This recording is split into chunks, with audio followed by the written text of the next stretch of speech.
Come on. Let these girls. You all want to stand here? Keisha, you'll let them stand next to the podium. Okay. Mhm.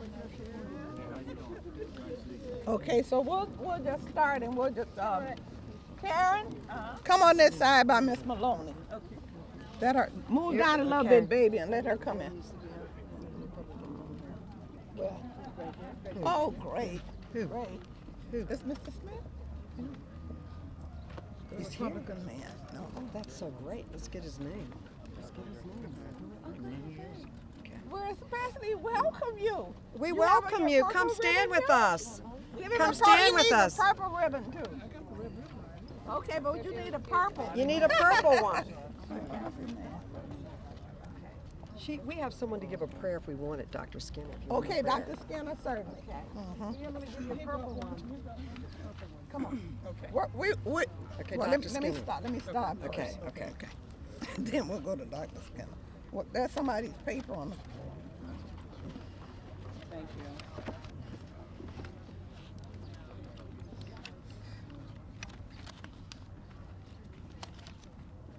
Good morning. Thank you for being here today as we gather to commemorate the first anniversary, the 1 year anniversary of the more than 200 girls kidnapped by Boko Haram from the government schools and secondary education in Nigeria. 365 days. April 14th, when all hell broke loose in the lives of these girls. We are all wearing red today as a symbol of hashtag bring back our girls, and we're wearing purple ribbons to signify stop violence against women. And we're going to open with a prayer by Dr. Skinner. Thank you, Dr. Skinner. Thank you so much. Well, Lord our God, let's pray. Let's center our hearts before the only one who knows where these girls are. Oh, Lord our God, we praise you and we thank you for who you are, for the fact that the girls who we celebrate may be missing to us, but they are not lost to you. We thank you, God, as we look at this 1 year of agony, 1 year of pain, 1 year of loss. Lord, that you can bring back and redeem that which is lost even now. And so we thank you for the members of Congress joined here now and the girls who are survivors, and we ask for your healing hand. We thank you that people of all faiths across this great nation are mourning the loss but are rejoicing at the return. We know, oh God, that you can bring them back. We stand on that belief right now. We serve a God who does not close deaf ears, but you hear our prayers. And we ask these prayers in the matchless and mighty name of God who is above all gods. In your name we pray. Amen. Amen. I'm Congresswoman Frederica Wilson, and I've led a concentrated effort to bring back the girls in the United States by tweeting every day and making sure that the world tweets to call attention to these young women who were abducted. When I learned about the schoolgirls' abduction, it was like a terrorist had taken a part of me. I'm a school principal by trade, and to think that they were kidnapped from a school campus was devastating. These girls were trying to get an education. They were abducted at gunpoint, and their school was gutted and destroyed by Boko Haram. How devastating. They were robbed of a future and all potential. And we passed the resolution, and then we jumped on a plane to go to Nigeria to make sure that we had all of the information we needed. It was a fact-finding mission. We met some of the young women who escaped, including Patience, who is here with us today, and is currently continuing her education in the United States, thanks to the efforts led by Mr. Emmanuel Obijibi, who is also here with us today. In fact, Patience attended the Easter egg roll at the White House on Monday. We met with the families of the missing girls, and I can tell you their anguish was overwhelming. We also met with the organizers of the Bring Back Our Girls campaign, who have made liberating the schoolgirl their mission in life. And they asked me to carry on the tweet, the hashtag, Bring Back Our Girls, when we come back to America, and that is what we have done. First Lady Michelle Obama, Alicia Keys, and Malala have all joined us in Tweet Daily so the world will never forget. Unfortunately, Boko Haram's reign of terror continues. They are slaughtering thousands of civilians and perpetrating unspeakable horrors. Approximately 1.5 million people have been displaced. They have destroyed more than 300 schools, and as a result, more school children in Nigeria are not attending school. That's less than anywhere else in the entire world, according to UNICEF. Boko Haram is physically and psychologically abusing girls, forcing them to get married, forcing religious conversions, and even using women and girls as human bombs and children as human shields. The girls are crying. The girls are hurting. And who is crying for the girls? Who is hurting with the girls? Feeling their pain, their despair, their isolation. We have to do more. We cannot stop. We cannot be silent. We must continue to tweet until the Twitter storm reaches the international community all over the world. And we must wake the town and tell the people that Boko Haram has joined forces with ISIS. Boko Haram proposed to ISIS last year. ISIS finally accepted the proposal. They are now married. This is a marriage between Boko Haram and ISIS. This is a marriage from hell. We must orchestrate a divorce now. This is a dangerous situation for the world. Therefore, I'm working with the Foreign Affairs Committee to propose many solutions. One of them, which is the most important, is to urge the government of Nigeria to use all applicable government resources to meet the humanitarian needs of Nigerian people in areas impacted by Boko Haram attacks, including compensating victims of such attacks for loss of property and livelihoods with recovered funds previously stolen from Nigeria. And with the recent election of the new President Buhari, we will continue to hold the government of Nigeria accountable.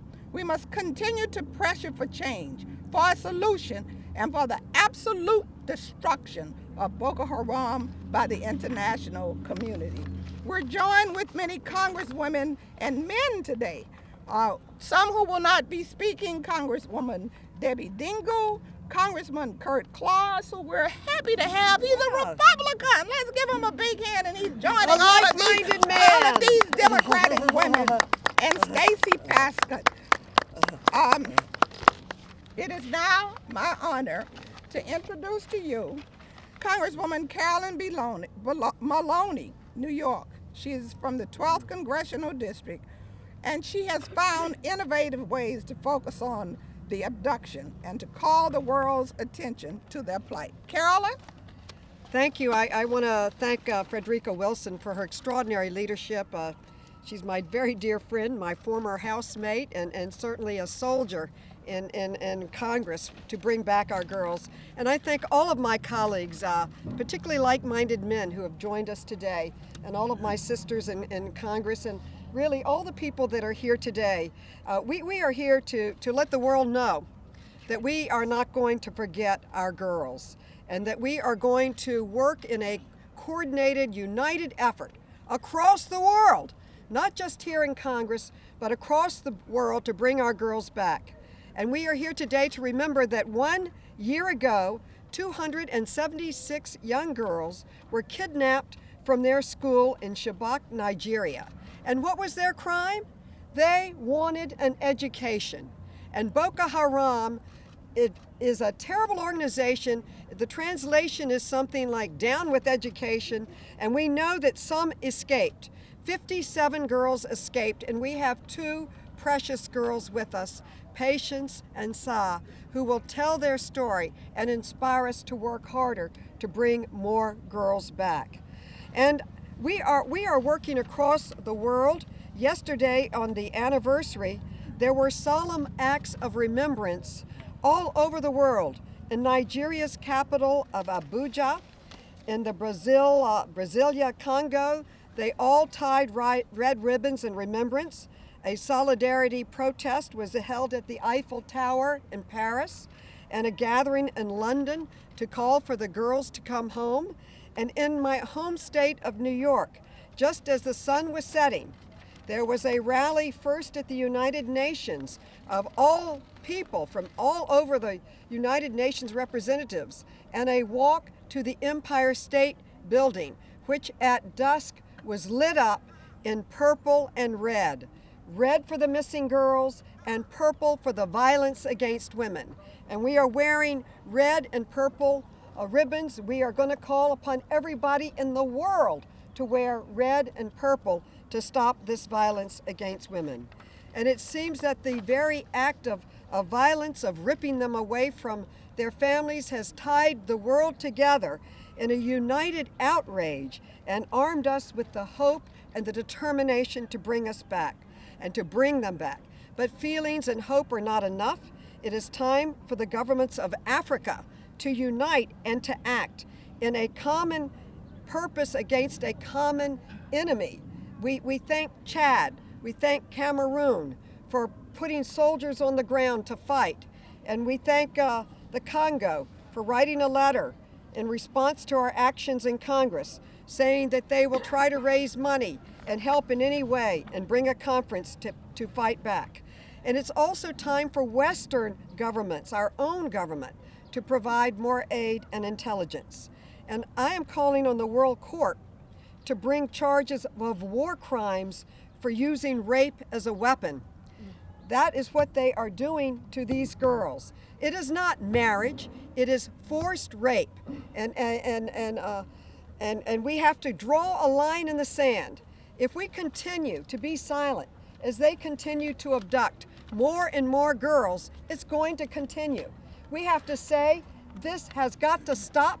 We have got to bring our girls home, and we have to bring Boko Haram to the World Court and to have them tried for their war crimes against women and humanity. I want to thank you so much, Frederica. Thank you. Thank you. And the actual Boko Haram is translated into English. It means Western education is a sin.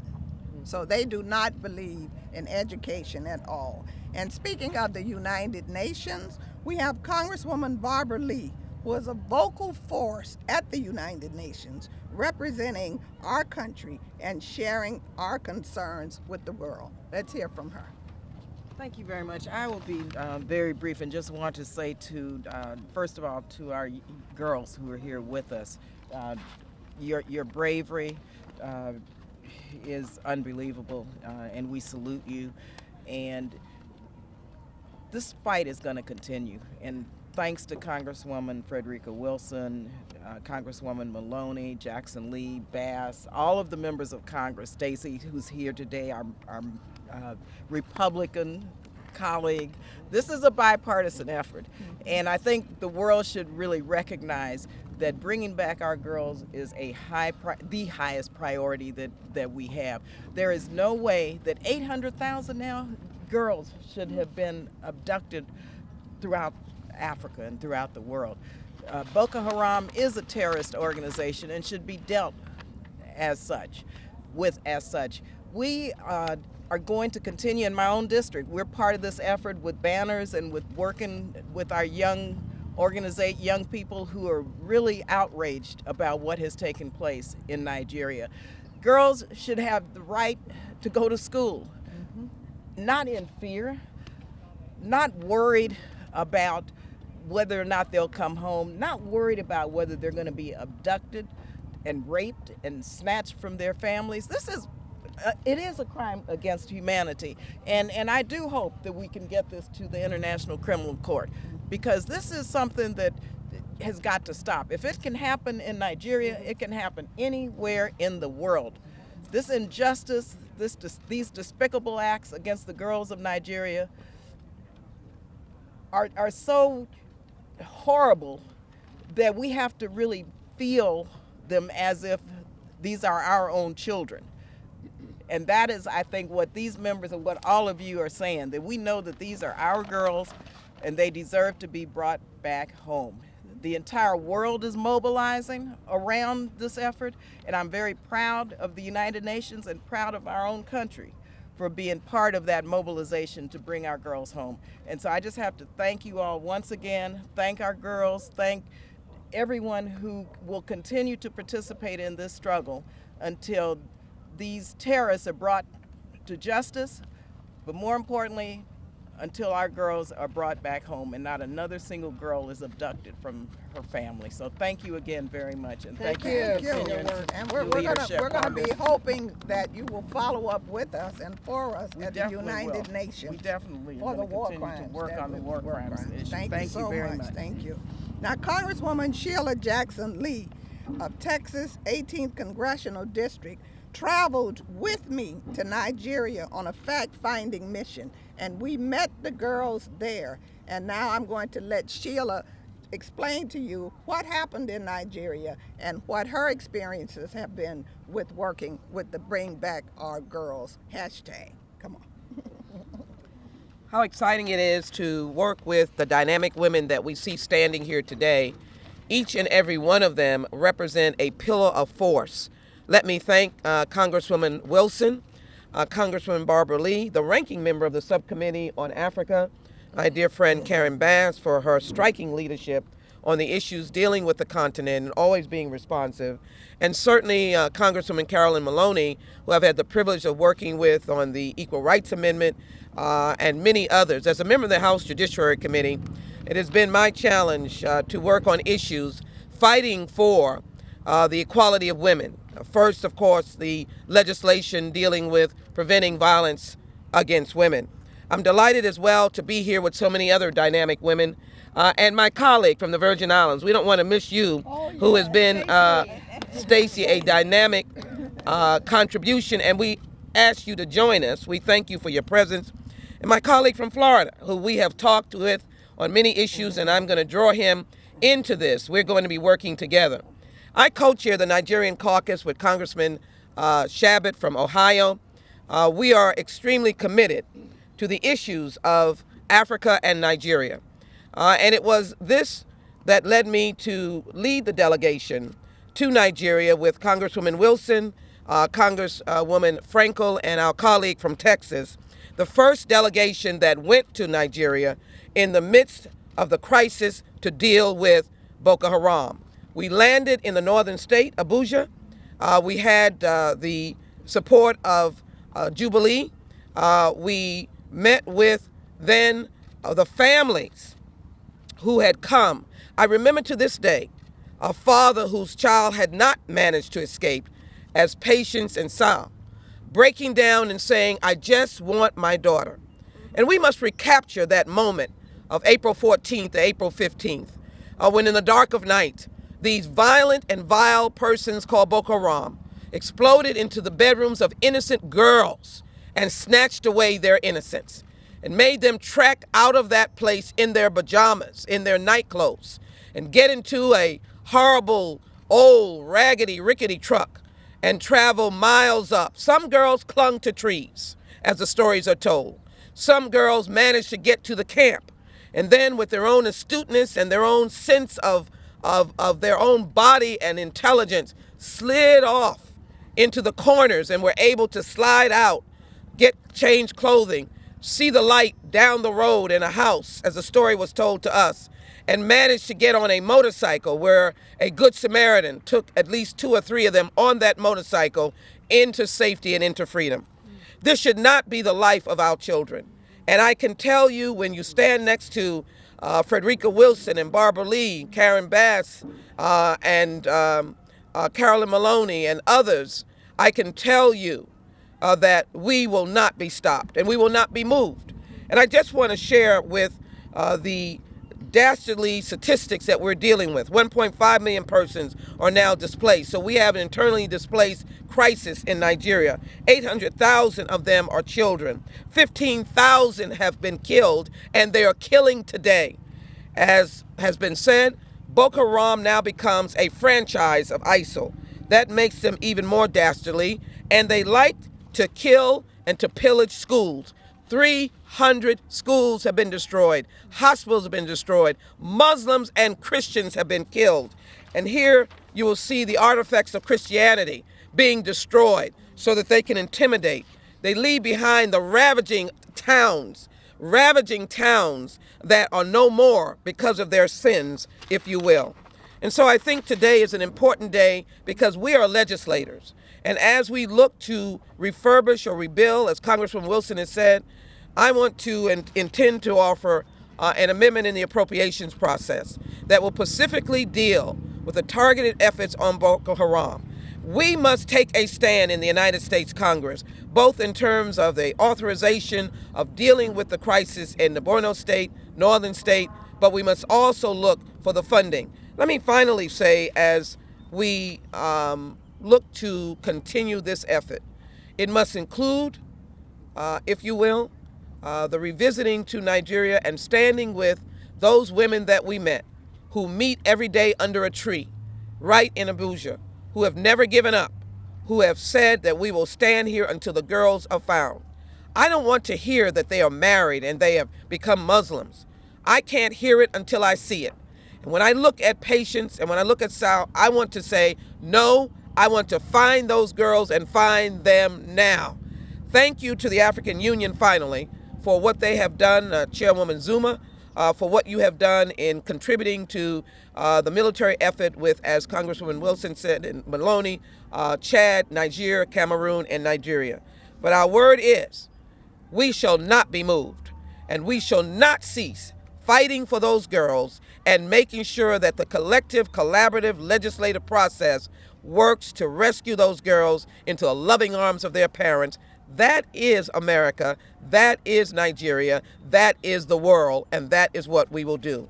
Thank you all very much for being here to support these girls. Bring the girls back. Thank you, Congresswoman. Thank you. We also had the displeasure of meeting with a woman, a young woman, whose husband was decapitated. He was decapitated, and they took his head and put it in the bed next to her. They sliced her throat from ear to ear and told her to look at her husband's decapitated head while they gang raped her.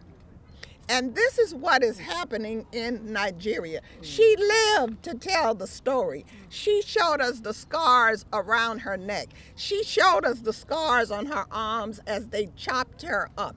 And that is why it is so important, as Sheila said, to get people, to get America to understand that they need resources in Africa. And that's why we're fighting for the resources that really belong to Nigeria, and hopefully with the will of the new president, they will spend it so this will not happen again.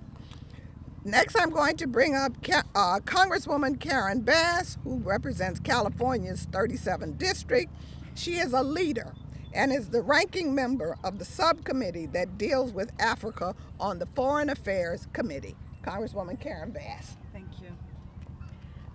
Good morning, everyone. Let me just say very briefly that I'm very proud to stand here with my colleagues, both Democrats and Republicans, and especially the leadership of Frederica Wilson, who has been on this case every single day, to Barbara Lee, Sheila Jackson Lee, Carolyn Maloney. I'm very proud to stand here with everyone.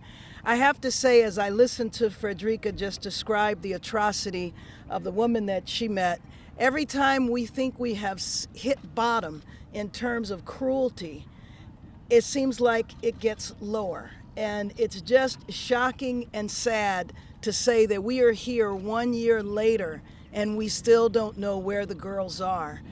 I appreciate Patience and Shab for being here. I met you yesterday, Patience, and sitting next to you while you were watching the videotape and the girls that were in the photograph, knowing that many of those girls are your friends, if not all of them. And we stand with you and the parents in thinking about where those girls are today and renewing our commitment that we are not going to rest until all of the girls are found and they are returned to their families. I would be remiss if I didn't acknowledge the fact that just a week ago, we saw another atrocity take place in Kenya, where students were attacked again and over 100 students were killed. What is going on in our world today that young people are physically attacked and killed for the crime of wanting to be educated? This is something that is taking place in many parts of the world, and as Americans, we have to stand strong and do everything we can in our country to stop this. On this anniversary, not knowing where the girls are today, I want to renew my commitment to say that we are not going to arrest, we're not going to stop until the girls are found. Next year, on the second anniversary, we're going to stand here and we are going to celebrate the return of all of the girls. Thank you very much.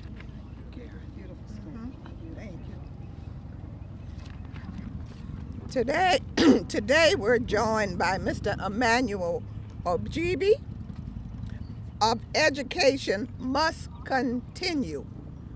It's a 5013C, and the purpose is to bring the girls from Nigeria who have said to us when we asked them, what can we do to help you? They all said, we want to go to school. So that we're bringing them here one by one. It's about 15 of them here now, and we're seeking funding to bring even more. I've met most of them, hugged them, cried with them in my office. They've been up to Capitol Hill, and on your flyer you will see a picture with the last group that came. And of course it was 5 of them that went to the White House Easter egg roll. Mr. Obigi, I am so proud of you and what you are doing. I am so proud as well for our 2 courageous, that's not even the term, courageous, young women who escaped and are with us today. So I'm going to call on you to speak, and then the young girls will follow you. Miss Patience has been, I feel like Patience is my daughter and yours too. I want to thank you all, honorable congressmen and women, for being here today. The last time I was at the press conference, I had this amazing congresswomen with me in Abuja at a venue that the embassy said was not safe for them to be at. But they took that stand to stand with the people of Nigeria and the girls who are missing. Today is the 1-year anniversary of the abduction.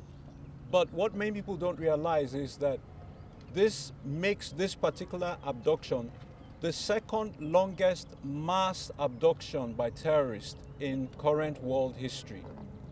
In 1 week's time, it will become the longest mass abduction by terrorists. And this is a record that we do not want to see set with these young girls. Let me point out something that many people don't realize.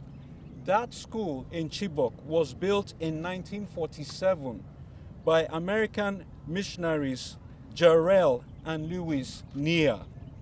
This morning, I spoke to the daughter of Ralph Royer, who was one of the missionaries who was way back then building that school. And it's amazing that that gift, that legacy that Americans planted in that city, which was turned over to the government, has become the scene of this horrific crime against humanity where these young girls were abducted.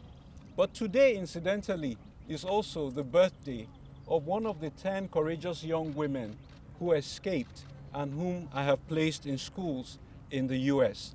I want to thank Congresswoman Frederica Wilson, not only for meeting, I think she's met about 8 of them or so. So she's probably the person who has met the most of these girls.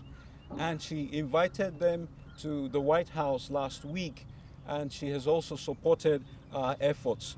Now, let me probably wrap up my remarks this morning by challenging the world, the global community.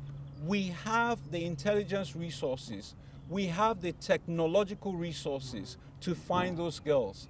This is not Air Malaysia, where we know that there's no hope of recovery. We can still turn this around if we will deploy our equipment, our satellites, and find these girls. We can still bring them back home. Let me maybe also sound another note that we need to remember. Of the 10 girls that I've brought to school here in the US, 5 of them have lost family members in the last 2 months. At a point we said if we need to shut down this program because we don't have funding and send them back home, we realized that many of them have no homes to go back to. Their families have become IDPs in the months since that attack. Sarah, who is going to be speaking to you in a few minutes, just found out this weekend that 2 of her uncles and her cousin have been killed as well. And so, ladies and gentlemen, this is a continuing tragedy. And I want to re-emphasize the point that Congresswoman Barbara Lee just made. It's not a distant threat. If terrorists can go into a school and abduct kids and traffic them, it's not a distant threat. Guess what? ISIS was inspired by that to abduct Yazidi women and Christian women a few weeks after what Boko Haram did. And speaking to us, a man who escaped from Boko Haram, he told me that in the camp, Boko Haram said if they had known, they would have been targeting women all along, and this is what they're going to be doing now. Wow. This is their new grand strategy. But apart from ISIS copying what Boko Haram has done, now in the UK, we hear about girls who are leaving to go and join ISIS as brides. This is becoming a global phenomenon. It is someone else's daughter yesterday. It could be your daughter tomorrow. And this is why we must bring this to an end. And so, ladies and gentlemen, if you want to support our efforts, one of the things we're doing is collaborating with a group called WorldEbonyNetwork.com to be able to help these girls resettle in the US and adjust to the US. As Pat told me a few days ago, I had never even been in a city before, and now I find myself in America. She survived the terrorists. Now let us help her survive America. Let us help her adjust to America. With these few words, please permit me the honor to bring to the podium one of the modern heroines of our time. I think she's a Malala of Africa. Yes. And I want Yes, you to let's join clap me for in that. welcoming Sarah to the podium. Sarah, would you please? Good morning, everybody. First of all, I just want to thank everybody for honoring and remembering my colleagues that are still in the hands of the terrorists. A year ago, when the terrorists attacked my school and took all of us on a truck, when we are going in the forest, I decided to jump out of the truck. And I turned and looked at my friend and tell her that I'm going to jump out of the truck. I'd rather die that my parents have my body and buried than to go with the Boko Haram because I don't know where I'm going. Are you going to jump with me? And she said yes, she would jump with me. Then when we jumped out of the truck that night, she injured her leg and she crawled on her tummy. We tried to find help that night. And by the help of God, the next day we find help in the forest. And when I came to America, I came to Washington, D.C. and find a story that American people say that give me liberty or give me death. And